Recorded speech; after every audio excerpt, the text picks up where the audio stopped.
You are getting ready to listen to the voice of Dr. Rhadi Ferguson, 2004 Olympian, four-time national judo champion, Brazilian jiu-jitsu black belt, author, speaker, and coach.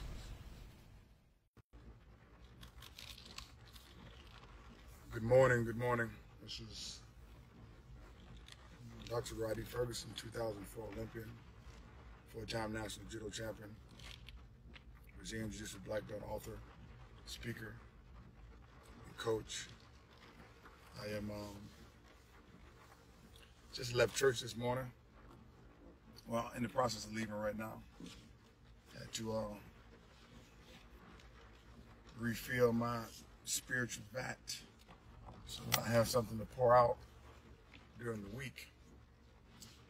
And what's going on, Thomas? What's going on, Brandon? I get a lot of calls during the week, and I even got an email today, pardon the rain, about is judo or Brazilian jiu-jitsu or karate, or are these, which of these arts, out of all the arts around, which are the best for self-defense? And let me pause here parenthetically to ask you, please forward this to your page or some people around, because this particular message everybody needs to get. When you really look at it, all right, at the end of the day, and I tell everybody this, the number one self-defense exercise that you need to invoke and employ in your life is self-discipline as it pertains to your food intake. Your knife and fork curls, they put you in a situation that sometimes you can't recover from. They put you in a situation that there's no amount of self-defense training that's going to help you. If you can't walk up a flight of steps, if you cannot run a lap on a track, if you gotta, rock back and push your hands off your knees in order to get up from the couch, you need not worry about self-defense. I mean, it's impossible for you to defend yourself. At its core, any level of quality physical activity and quality health and wellness practices are going to fall under the beginning progressions of self-defense. There are not too many of you who can run and grab an offensive lineman off of the New England Patriots and take his wallet out of his pocket in his face and then run off or take something from him. It's just not going to happen, because that person is in great shape and can defend themselves. More often than not, the people that we get in our dojo or the people who come into our facilities, they are not in great shape. There's no sense in teaching a palm strike or elbow strike there's no sense in teaching any of that. If you look at the animal kingdom on the basic level, the lion does not see the antelope or the zebra and pick out the strongest one in the bunch. They do not. They pick out the weakest one, and then from that, what's going on, Sensei Neil Adams? And then from that, they make their decision on which of the weaker ones they want to attack. So when people come for self-defense, I don't care if it's for judo or Brazilian jiu-jitsu or karate, as instructors, it's our first job not to teach falls or not to teach. It's our first job to speak to the students and our clients about personal empowerment first. Personal empowerment, personal responsibility, self-love. Mr. and Mrs. Johnson, do you love yourself? Yes. Do you love your child? Yes. Mr. and Mrs. Johnson, if you love your child, signing your child up in this program is going to be absolutely fantastic. But Mr. and Mrs. Johnson, I need you to do something as well. If you love little Johnny, I need more vegetables and more fruits. And I need you all to be the leader inside of your home in terms of personal empowerment from a health and wellness standpoint. Because it doesn't matter what I teach little Johnny if he cannot do the work.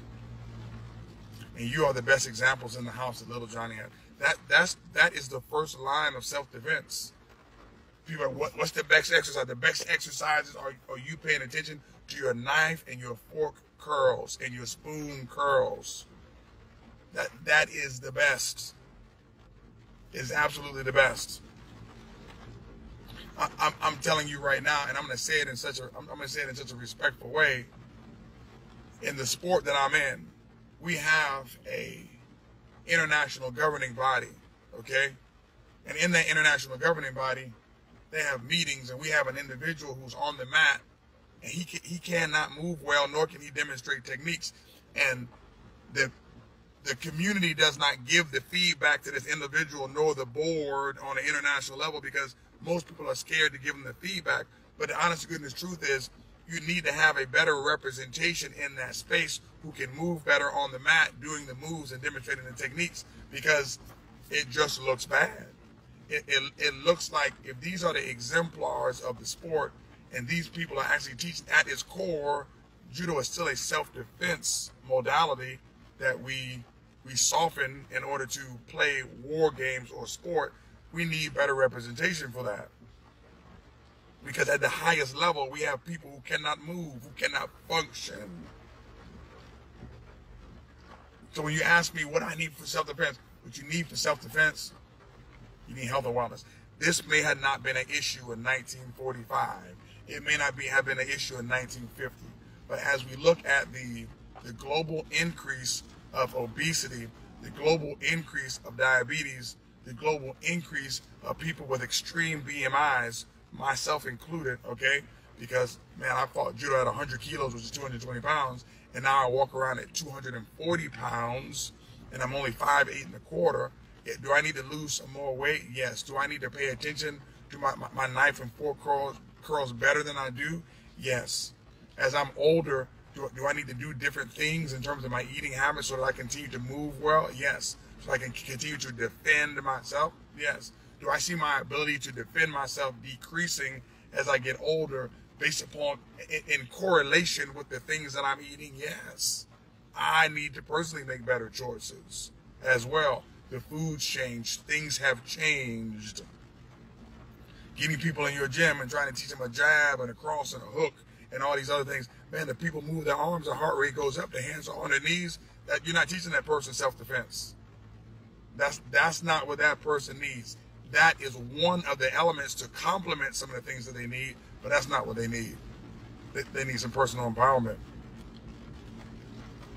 They need to think differently about themselves. That is the part that's missing on the instructional piece in martial arts today. Martial arts they've changed. Man, they've changed. The martial arts have changed. People come into my dojo, they say, well, the referee yesterday at the tournament says, well, man, how do your kids get so energetic and enthused when they're on the mat? I mean, they fight, they're so tenacious. What do you do? I said, well, I removed all the break falls for the first 6-7 months of training. He said, don't tell me that. I said, yes, of course. I said, there's 4 pillars of human movement.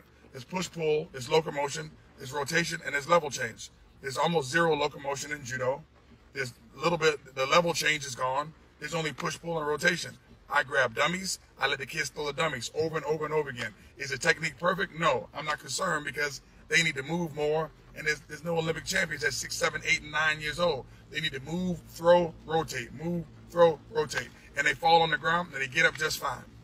Babies fall on the ground, 6-year-olds fall on the ground, wrestlers fall on the ground, football players fall on the ground, and none of them learn how to fall, and they're okay. Do I teach falls later? Yes. When somebody comes to my dojo, I need them moving in a safe fashion. They fall, they roll on top of the dummy, they don't fall on the mat. I'm not jarring the body, I'm not causing any micro concussions, I'm not doing any micro abuse on the joints. I'm teaching it differently. They feel good. They throw a 35-pound dummy, then a 50-pound dummy, then a 70-pound dummy, then a 90-pound dummy. Then they are personally empowered. They feel stronger. They can see the growth. And now they are interested in self-defense and now they want to get in the program. This is how you teach judo. You can take your ogoshi, your seoinage, your juju gatame, and all of it, and you can put it in the garbage. It really doesn't matter at the beginning levels. It doesn't matter. Does it matter in the grand scheme of things? Yes, it does. You want to teach and propagate the art all over the world. You want to do that. But at the end of the day, if nobody's coming in your dojo and nobody wants to learn from you because they don't feel empowered, they're not coming. It's the mental fitness in conjunction with the physical fitness that should be taught. This is not what we're teaching. We're so concerned. Let's go back. Let's even use boxing in Muay Thai. And when the person comes to the dojo, what are you teaching? You're sitting there talking about you need headgear, you need pads, you need this, you need that, you need this. Wow.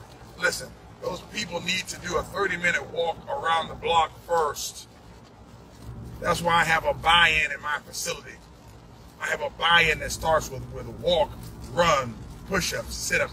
Not a lot. 2 sets of 5, 2 sets of 10, 3 sets of 3, 3 sets of why? Because these people need to move. They need to do the pre-work so they can actually work. It is 2019, and all martial arts instructors are not looking at the population that is coming inside of their dojo. The population of your dojo has changed. You don't have the same input. You want to create. You want to keep the system the same, and the input has changed. Case in point, I had a conversation with a client the other night. I'll leave names out in my sport. One of the best technicians that I know in the sport, in my sport, all right, in the United States, hasn't changed. I'm not saying the general, hasn't changed the model. The model has to change because the judo as it is now requires more power. So because the time has been reduced from 5 minutes to 4 minutes, the model has to change. You can't do sub-maximal training all the time and not do super maximal training when the match is only 4 minutes. But the system that the person has is the same. You can't hope that your technique will be able to rear its head in a 4-minute match when somebody can smother you like gravy with power. Yes, the Georgians and the Ukrainians can smother you with power and your technique will never come out. I watched it at the Junior Worlds with the Japanese team. You can be as technical as you want to be.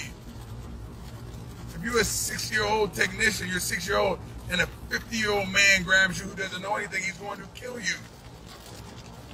Your technique doesn't mean anything. Your power means something. Things have changed. All systems have to change when the input variables change. Dr. Gary Berliner is on here. Dr. Gary Berliner will tell you medicine has changed. Medicine has changed because the people who come in to be treated, they've changed. They're not the same. Dr. Ingram is on here. He'll tell you psychology has changed. Are the conceptual frameworks the same? Yes, a lot of the conceptual frameworks are the same, but the way we teach them and the way we teach people has changed. He's mentored me to change the way that I teach judo. It hasn't changed. Coach Sean Knox is on here. Coach Sean Knox knows football the way that we learned it, it's changed. No, the kids aren't softer. No, I'm not going to say the kids are softer. The children are different. The game is different. The game is not the same game.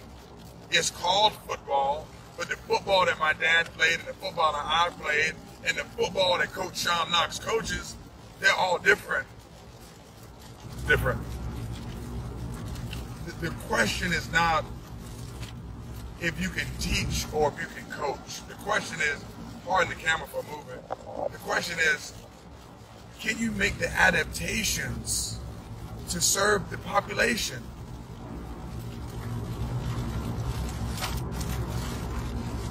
When it comes to self-defense, man, it's great to get people in a classroom on a weekend or on a Saturday because you want to do a free self-defense course for women, and they teach them palm strike and the knee to the groin and all that foolishness. But I'm telling you right now,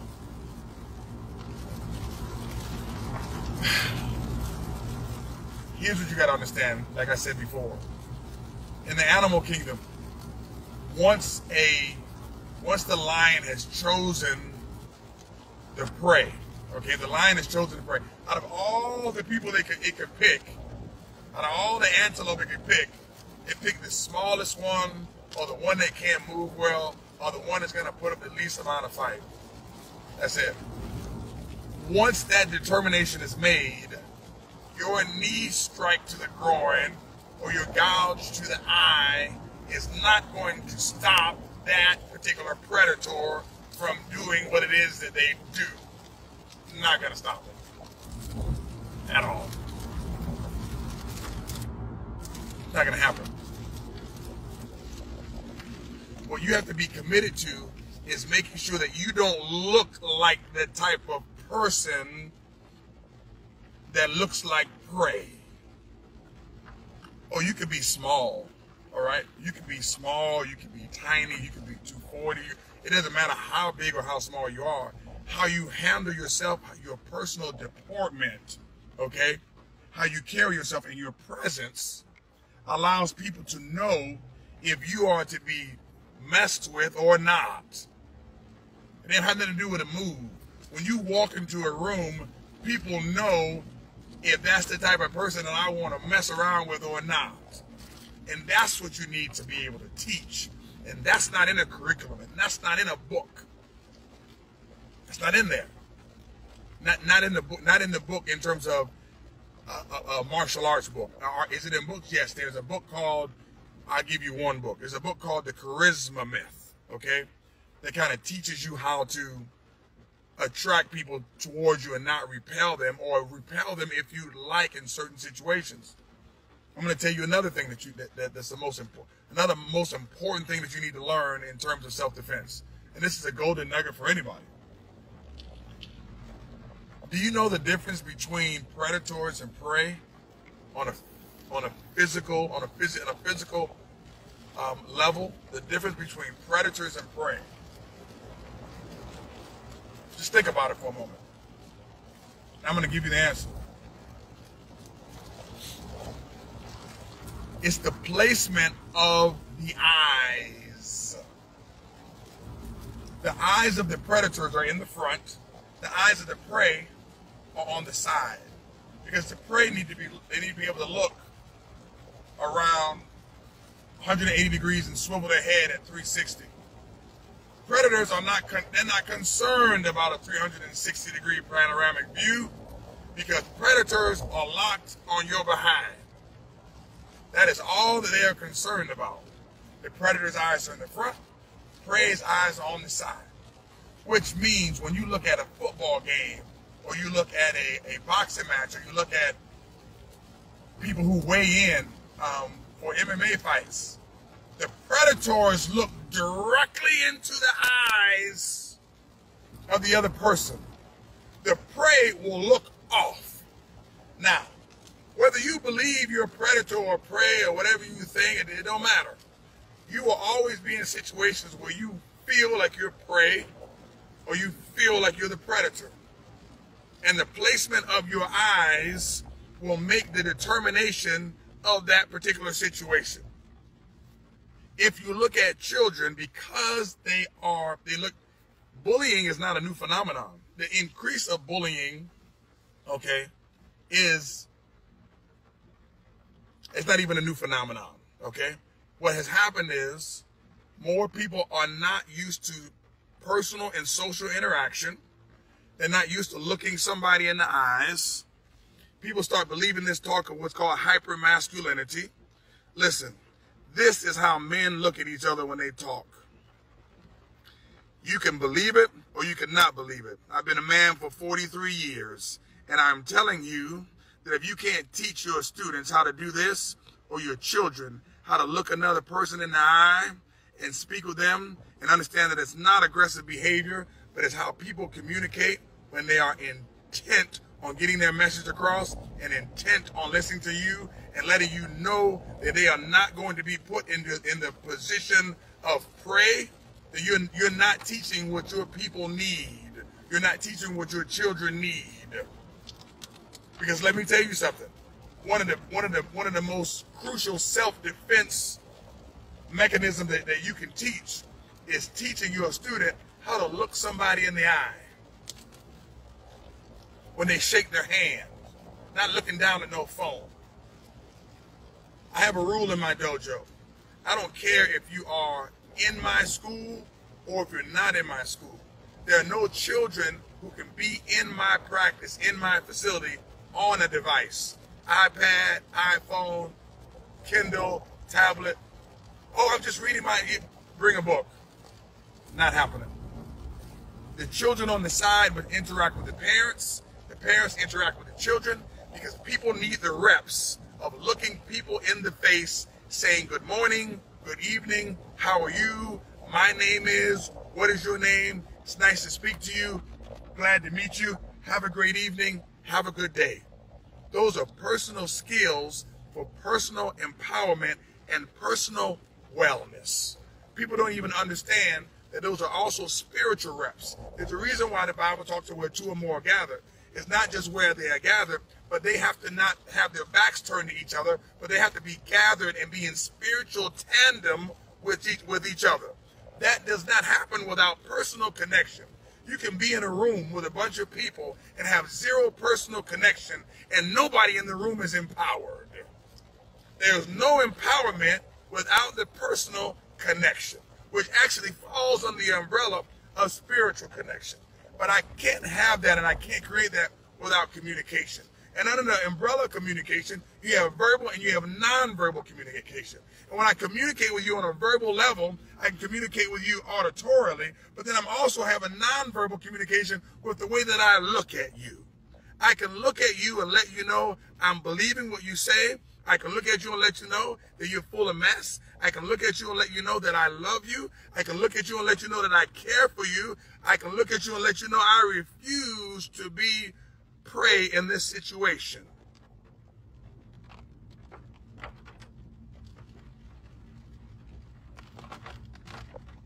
Reminds me of a poem that I learned back in 1993, and I'm not going to recite the whole thing, but because some people need to hear it and go find it on their own. The line is, when you are up against a trouble, meet it squarely, face to face. See, these people are so used to, they're used to looking off, not looking these people in the face. They're used to, let me tell you a bad self-defense rep. A bad self-defense rep is when you believe, now I could get into it now because I'm pulling up to the house. A bad self-defense rep, when you believe you could talk trash to people over the phone, through text and voice notes, when you know good and well, if the person who was in front of you was looking at you, you wouldn't say the same thing. You, my dear friend, you're not a chump, you're not soft, you're not any of those things. You just haven't been well trained. It's okay to have passive-aggressive behavior. Passive-aggressiveness is a thing too. I'm not here to talk bad about anybody. I'm here to empower those who want to be empowered and to help those who are in the personal empowerment space to have the tools in their tool belt necessary to do the job that needs to be done. People come to you for self-defense. Your children come to you for self-defense. Self-defense starts with the knife and fork curls. Self-defense starts with the personal communication. Self-defense starts with understanding the difference between predators and prey, and how to have predator type characteristics, not predatory behaviors. Not predatory behaviors, but predatory characteristics and not prey characteristics, so you don't look like somebody that somebody's trying to pounce upon. I had a rough conversation in the dojo the other day, but it was a real conversation. Now, I'm telling you right now, the thing that I'm getting ready to talk about is not, there's nothing crass about it. It's a PG issue. It's not bad. There's no cursing that I'm gonna go about it, but it was a real issue. I had to talk to my parents about their daughters, and I said, listen, my job in this space, and it's hard, and I told him it's hard to say this. I said, my job is to make your daughter rape proof, if it is such a thing. And my job is to teach your sons about rape culture under the umbrella of martial arts without using the word rape at all in practice. And the reason why, because I had to tell one of my parents, we were doing a drill where there's no out of bounds. The kids went on the floor, they just went on the floor and there was no out of bounds. And the mom stopped the whole behavior. And I had to talk with the other parents and I said, she stopped the match. And I said, don't do that, because if something happens to any person in here, nobody's going to say, hey, man, let me lie you down on the grass over here. You have to be willing to fight where you are for what you believe in. You have to love and cherish yourself so much and be personally empowered so much that you'd be willing to die for that which you have. And it's rough. And I was having a conversation when the mom was tearing up. I said, man, I don't do this job lightly. I do it because I have children in this program too. I want somebody to look at my little Rhadi and be like, nah, I'll choose somebody else. Yes, I want her to be able to line up as she does now, and I want her to be able to beat the boys and the girls. I want my son to be able to beat people who are bigger than him and have compassion for those who are smaller than he is. I want to teach all of it, because all those things fall under the umbrella of self-defense. I just think that we're lacking on what self-defense is. Self-defense is not a palm strike or groin strike or a jab or a hook. And let me tell you this, ladies, please understand this. Please understand, all right? Men and women are not the same, all right? Let's get this out of the way. Well, I believe it. Okay, yeah, got it. Not true, all right? That's why there are different categories, different weight classes, and I tell people all the time, more often than not, you have never seen a man who was really trying to hurt a woman hurt her. It's like if you look at a grizzly bear, when they grab a human being and it just goes, that is what it looks like, okay? That is exactly what it looks like. You can create yourself or push yourself into a space that you can start chipping away at the population of men who can handle you or beat you. You can through training. I am telling you right now, outside of being able to hit some of the heavier women in Brazilian Jiu-Jitsu and knock them out, if I could, there's no way I can beat some of them. I cannot. They're in a special population. They have done the training 15, 20, 25 years in sport, some of them in judo, to the point where I cannot beat them. I even use somebody as an example. Let's use double Olympic gold medalist Kayla Harrison. Can I beat Kayla Harrison? Yeah. Would I want to fight Kayla Harrison? No. It's not, listen, it's not worth the trouble. Like, the way that I will look after fighting Kayla Harrison would not be worth the trouble. Unless I hit her with one hitter quitter, it's not worth the trouble. Now, the question is, to my parents who are watching, who have daughters, do you want to train your daughter to be like that? Or do you want to put them in dance and gymnastics and those other things? Those things aren't bad either. But you can do that and the martial arts. What I'm telling you is you have an option or opportunity to put your kids in a space or a place where they can chip away at the population of men who can actually do any type of damage to them through proper training. I'm telling you. So they don't look like that antelope in the herd. Men too.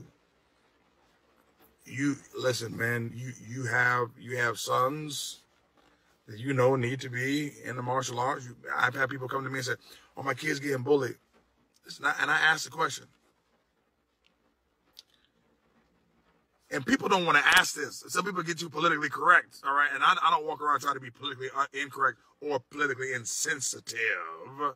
But when you sit down in my dojo, in my space, we need to have a real conversation. And I ask the parents, would you walk up to me and would you slap me? And they say no, and I say why? And they have this laundry list of reasons. And I said, now let's look at the inverse of this. What is creating a situation where these children in this school feel that they can walk up to your son and slap your son? I said, because there's some kids in the school that they're not going to slap. No matter how big, how small, how little, they're just not going to do it at all. So what makes these children feel like they can just slap your son? And they start, well, the kids are mean. No. Let's go back to this whole thing again. Would you walk in here and would you slap me in the face? Yes or no? No. Why? They have the laundry list of reasons. Let's look at the inverse. Don't tell me your kid is getting bullied. Answer the question. Why do these children feel like they can slap your child in the face? And they start thinking about it. And I say, Mr. and Mrs. Johnson, let's understand this here. Whatever's happening to your child, it's not your fault. It's not little Johnny's fault. I said, but it is your responsibility. I said, and there's a lot of ways you can fix it. You can go to the principal. You can tell little Johnny that the children are mean. You could bring them in here to martial arts. You could do all those things. Or you can work right now on creating a situation where your little Johnny doesn't look like prey.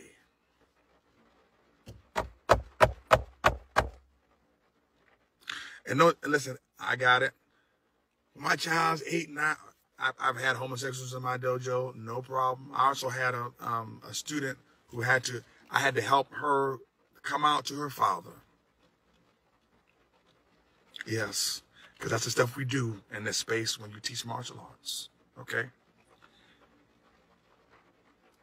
I had a student tell me, well, my son's, I think my son's homosexual, so they're picking on my son because my son is homosexual. Listen, I have plenty homosexual friends. I have plenty that I went to school at Howard, and I played football with some of them. And I'm telling you right now, I would not have picked on them, and nobody on campus did either. All right? Because let me tell you something. Let me be clear about this. Everybody's presentation, okay? Everybody's presentation lets you know if they are a predator or if they are a prey.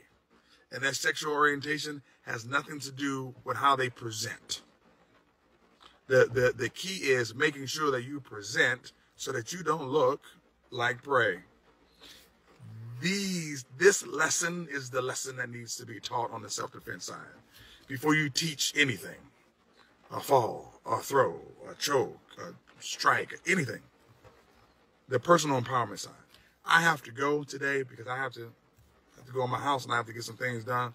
As I said this morning, at the beginning, I went to church this morning because there's a spiritual empowerment piece that has to be attended to. There's a physical empowerment piece that has to be attended to from the spiritual side. There's a cognitive empowerment piece that has to be attended to from what you watch, what you read, that what you take in, and you have to learn how to empower yourself and how to empower others. Listen, to everybody who's watching, please share if it's something that you would be interested in sharing. And please take care of yourself. Take care of yourself. Take care of yourself.